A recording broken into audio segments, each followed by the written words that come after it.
Hey everyone, this is KJ from Truly Remarkable Life, and today we're here with Justin from Entrepreneur Expat.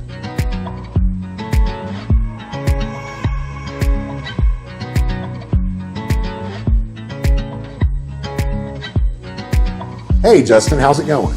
Really good. Great to be with you and Craig today. Yeah, it's been a lot of fun. So Justin's wife Amanda and me and Craig, we've all been hanging out today and doing all kinds of talking and strategizing and really figuring out a lot of stuff and to shoot some collaborative video. So check out our video on their channel, Entrepreneur Expat. So Justin, what brought y'all to Mexico?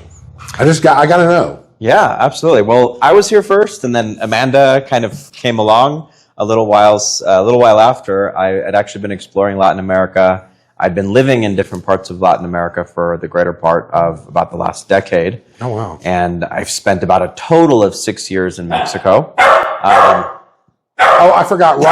Rocky the dog is joining us. Rocky the dog is joining us. He wants everybody to know that he's here. I am here. He needs to be heard. He does.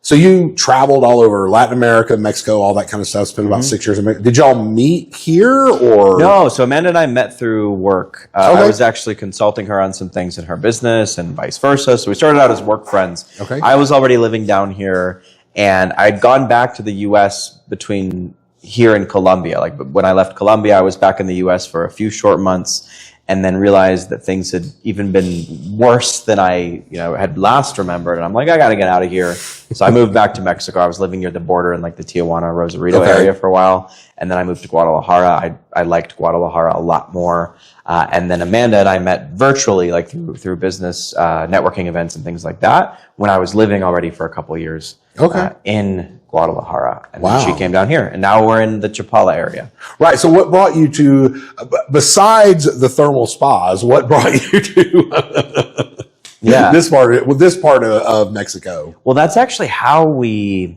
learned about Jocotepec and San Juan and some of the other little towns. Lakeside initially, as we used to come, every few weeks to the thermal spas in San Juan Cosala, Thermal Cosala, and that's actually where our dog Rocky, who you may have seen at the beginning in our little blooper reels there, he's from there. He came out of a bush. He's from there. We found him, at the thermal spas and rescued him because he had his little paw injured. And anyway, we got him recently from there because we still go there regularly. But that's how we learned about the Lakeside area, and we were living in Guadalajara. We had a house in Guadalajara. The landlady there was going to sell the house, and she needed to sell the house. She wanted to move somewhere else where her family was, and we started looking for other rentals. And it turns out that the father of the owner of the cafe that we would go to almost every other day, a couple blocks away from that house, had a house for rent here and on the mountain in Senderos del Lago. Okay. We weren't even looking for anything actually out here, but we saw the pictures. We kind of fell in love with it, and then we said, what the hell? Let's check this area out. Maybe it'll be fun to live here. So here we are. So you're closer to the thermal spas and all that sort of stuff. Yeah, now we don't have to, spend an hour and a half in traffic stressing yourself out going back to Guadalajara after relax. But you relax all that time and then you got to stress out to get back. So you guys you're staying here in San Juan Cosala. You fell in love with it down here. It really fits what you're doing and everything. Yeah.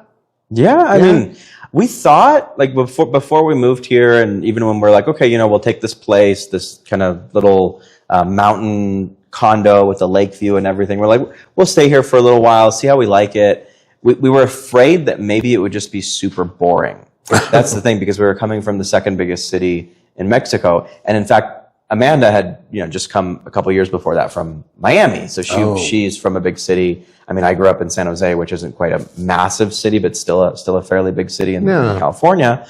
And if she would have come, let's say, straight here, it probably would have been way too much of like culture shock because it's such a slow pace of life and things like that compared to Miami. So Guadalajara actually was a cool transition. But this fits our pace of life a little bit better. We don't really do all that much. I mean, we go to the thermal spas, we work out, we hike up and down the mountain, we come down to our little office here where we're filming this. Welcome. Yeah. Mi oficina, su oficina. It's wonderful, by the way. As I say, thank you. Yes. Yeah. Amanda still has yet to finish the decorations, but it's utilitarian now and it works. But yeah, we like it down here. I mean, we have a little home gym. We hike. We go and visit the different malecones or boardwalks around the lake. We're doing real estate deals here. We've got people that work with us, different partners such as yourselves. Where we're creating content, and we're going out to lunch, and we're recording with people in our office, and like we're not going to the nightclubs. We're not. I mean, yes, sometimes you want to go into the city every once in a while to get like a certain type of international cuisine or whatever. Yeah. But we eat simple. We eat healthy. We have a housekeeper that comes twice a week and cooks for us and cleans, and we just kind of we're homebodies. So it's nice. It's nice. It works out pretty well, really. Well, that's fantastic. Well, and something that's really interesting, along those lines, especially talking about the new office. So you guys do something that I think is really, really cool. Because we do have a lot of similar customers looking for the same things between what you guys do with your business and what we do. But the service that we offer are very different. So you guys, I think of y'all as really offering this very high level, white glove, concierge. I want all these things and I don't want to really have to do a whole lot to get it. And that's really where you guys shine. That's like the focus of your channel. Can you tell me about that a little bit? We work the best with people that have more money than time. There's certainly a lot of people, and your clients are included, a lot of the people you've worked with in the past, where they're okay kind of trying to figure things out, and maybe they want a tour, or maybe they want a little bit of coaching or consulting.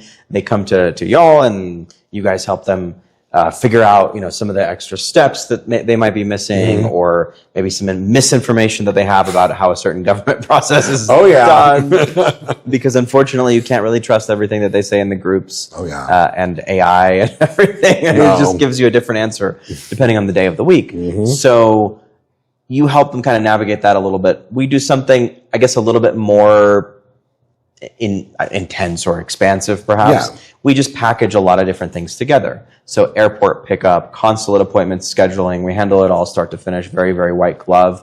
We'll handle everything A to Z. And typically our clients are those high net worth individuals that come to us and say, we just want to get this residence maybe in our back pocket, or we want our, us and our family to move to Mexico now or later. We want to get started on the process. We want to have it done. We don't want to waste a lot of time. Maybe they have already a job that they're not retired yet. For example, they've got a job, or they've got a high-end job, or a business that they're running, and they don't want to have to take more time out of that than they have to. Or even if they're retired or semi-retired, they're high net worth individuals. They would rather just have somebody kind of do all the stuff. So we'll a lot of the time make sure their fridge is stocked when they get here, at least with some snacks and things, or basic foods.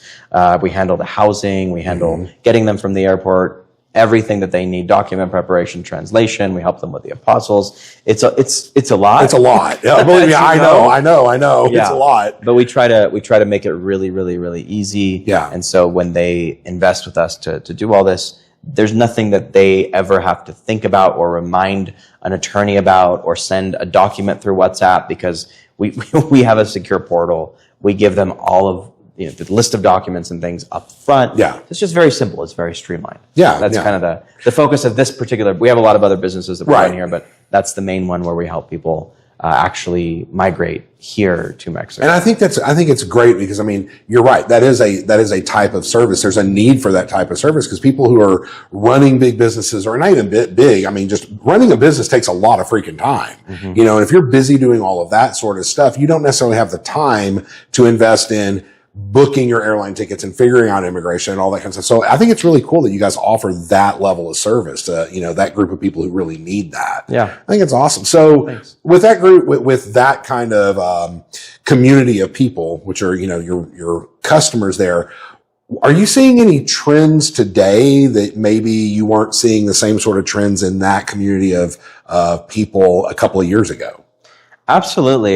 We have a lot of high net worth individuals where they're anywhere from like the 2 or 3 all the way up to $10+ million in net worth. And they're saying things all the time when we talk to them, like, we've got our nest egg, we've got our house in California or New York or somewhere else.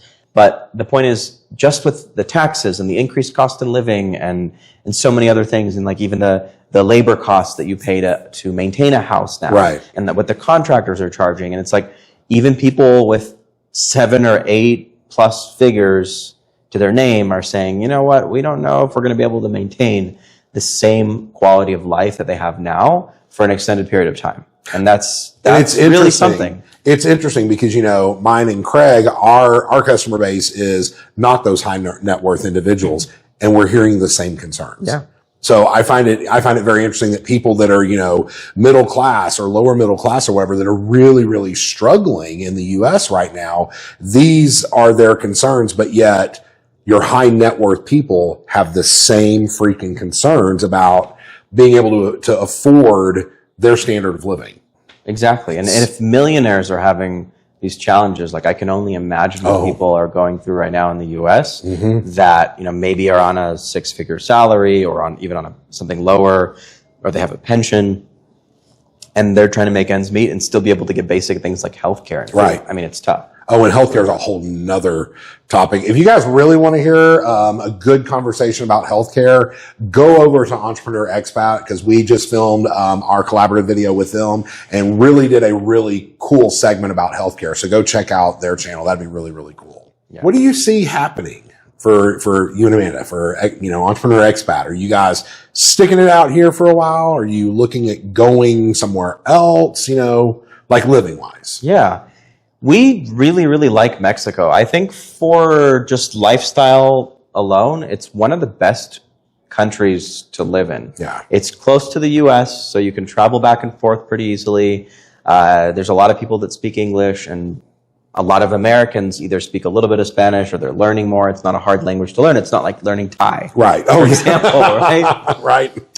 So it's very accessible. The cultures are also really similar. Here, it's still Western enough that you don't feel like you're that far away from home. Yeah. But it's got enough of its own niceties and charm and kind of Mexican just warmness that you do feel like you're in a world apart, right? Yeah. From the US or maybe Canada. Yeah, well, I mean, half of the U.S. used to be Mexico. Well, so, I mean, there it is. There you go. Well, I mean, I grew up in Texas, in the South. And so for me, moving to Mexico just seemed so natural because I was already so exposed to the culture, yeah. To the culture and Spanish language and different things. So it makes a lot of sense from that perspective. Yeah. And it's a quick 45-minute drive up to the airport, and that airport runs 24 hours a day, nonstop. I mean, you can go anywhere. You can fly to Spain, you can fly to Panama. And so we love Mexico definitely for now. Yeah. Maybe we'll be here for the next 3 or 4 or 5 years, maybe longer. I think long term, we're going to live between different places in different countries. Of course, there's tax advantages for that, of not having necessarily full tax residence in one particular country, because Mexico is a relatively high tax country. Mm-hmm. People don't come here for the tax benefits, even though the enforcement and things are different in certain places. They come here for the lifestyle. So we're looking to balance that as we grow and scale our net worth and our businesses and our success. And also, we like the idea of being here, let's say 3 or 4 or 5 months of the year, and then spending a month or two in Europe. Maybe we're in Asia for a couple months. Maybe we're in the Caribbean some years, or in Miami spending some time with my in-laws, with Amanda's parents and the rest of her family, or in California where I have still a lot of friends and family, but just not enough that California wants to start coming for their money too, right? So ultimately, I think we're probably going to be not really fully nomadic, but still have home bases, different places. Right. And the biggest thing that we talk about, and this is one of the big values that we have, and one of the big concepts in general of our channel, Entrepreneur Expat, where you can find us on YouTube and online and everything. But we talk a lot about this idea of having optionality. And that's what we're really creating. Yeah. So we already, obviously Ukraine right now is a little bit tense with what's going on there. But who knows? Maybe 2 or 3 years from now, it's not. I've actually been to Ukraine twice. My mom was born there. She was born in Odessa. So we just got the documentation, like certified copy of her birth certificate, to be able to get mine and then Amanda's permanent residency in Ukraine for when we want to go there and visit for extended periods of time, or maybe live there. And that'll also open us up to a lot of those countries that are in Europe, and eventually even it'll be part of the EU. Yeah. We're thinking. So we're looking at Ukraine. We're looking at other countries like perhaps Paraguay for short term, and maybe Uruguay for longer term, because they have really good tax benefits for when you're retired there. It's not even about like what's the best. it's about what's the best right now. And maybe the best right now isn't necessarily even one single country. Maybe it's a lot of different places. Right. Well, I find it interesting that, you know, U.S. citizens, you live in Mexico and you're looking at plan B, plan C, plan D. I mean, I know you guys are planners, and so that makes a lot of sense because that's actually what I hear from a lot of people that are down here, you know, visiting or on vacation or taking a tour. Maybe they're exploring and they know they want to come to Mexico, but they don't know where, you know, and get into these conversations. And probably half of them are like, I'm considering residency. I'm considering doing these things as plan B. It's like they're already putting things in motion to have that plan B in case in case it becomes completely unaffordable or, you know, something else happens, you know. So I find that interesting that even though you've already kind of done your living plan B, you know, you've got plan C, D, E working out. So that's really, really cool. 100%. And I think you always want to be looking for the next thing and the next thing and the next thing. And it depends where you are in your life too, because I mean, you guys probably are fine in Mexico for the rest of your lives. I'm sure you are. But who knows if in 10, 20, 30 years, things change a lot here. Yeah, I'm not that old. No, I know. But imagine. I got more than 10 years in me. But I'm saying, like, you're still going to be okay, even if the government changes, because it's not going to really affect your quality of life. Right. But let's say if in 5 or 10 years something changes for us, now it's like, well, shoot, okay, we've got easily another 40, 50, 60 years to have to deal with all of this. Yeah.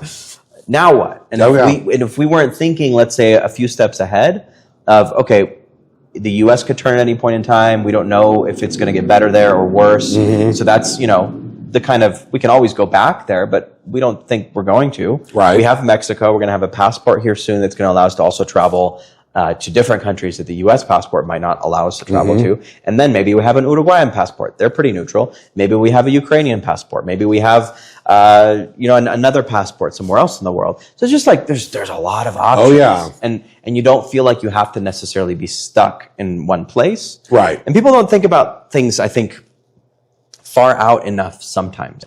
Well, and that's a really good point. And I think that, you know, there's always been this myth about people who have citizenship or residency in multiple countries and whatnot, that is something that's only there for the uber wealthy. And it's such a myth because many different countries actually have for a lot of people, realistic financial requirements. The cost to do it is really not exorbitant. So, I mean, these are goals that are achievable by your everyday middle class America, you know, and it doesn't have to just be this echelon of people who can get that. Absolutely. And Portugal, up until very recently, was also very accessible. You could get your citizenship in 5 years. You could actually invest a few $100,000 in real estate and then use that essentially as your investment into the country to now be on a path to citizenship. They've changed it completely. Now you have to actually invest, I believe it's over €500,000. They might have even increased it more. Yeah. But you have to invest in one of the government-approved pools of stocks. So you have to tie up your money in the Portuguese market. You can't use it for real estate that you're actually going to use. So you have to put that money into, you know, either basically a fund, a fund of some sort with different kinds of stocks. And then you still have to wait now 7 years or more to be able to actually get that passport. And they're adding a bunch of other restrictions this year as well. Oh, wow. So that's why, like, if you qualify for something, to your point, you know, a lot of people actually can, and they don't even necessarily know where they can qualify, like which country or what a plan B or plan C would be. If you can qualify, whether it's Mexico or anywhere else, if you've got the financial means, which even for Mexico, as you've seen, like they're going up every single year, absolutely do it. Take that initiative, qualify, get the residency. Even if you don't move to Mexico, you can just have it in your back pocket. Yeah, no, I completely agree. Plan B, C, and D. Well, I think we need to wrap this up for time and everything, but you guys, it's been great spending this time with you. I hope that you enjoyed Justin and I talking. Please go over to their YouTube channel, Entrepreneur Expat. Check them out. If you haven't already, subscribe to our channel. Give this video a thumbs up. It's free. It doesn't cost you anything. And it's really going to help drive that algorithm to show this video out there to more and more people who might be interested in it. So, and if I can share another quick resource. So for those of you that are high net worth individuals, and definitely let us know that you came from Craig and KJ's audience from Truly a Remarkable Life, But if you are interested in learning more about maybe some of those countries that you can qualify for, especially Mexico, because we have a team on the ground here and we've already been expanding into other parts of the world, including Latin America, then you can actually go to entrepreneurexpat.com/consult and then book a call directly with our team. That's the best way for people just to be able to get started and to kind of learn more. It's been great sitting here just chatting with you. Thank you guys for being here, and we'll close on that. And if you haven't already, go find your truly remarkable life. We'll see you later.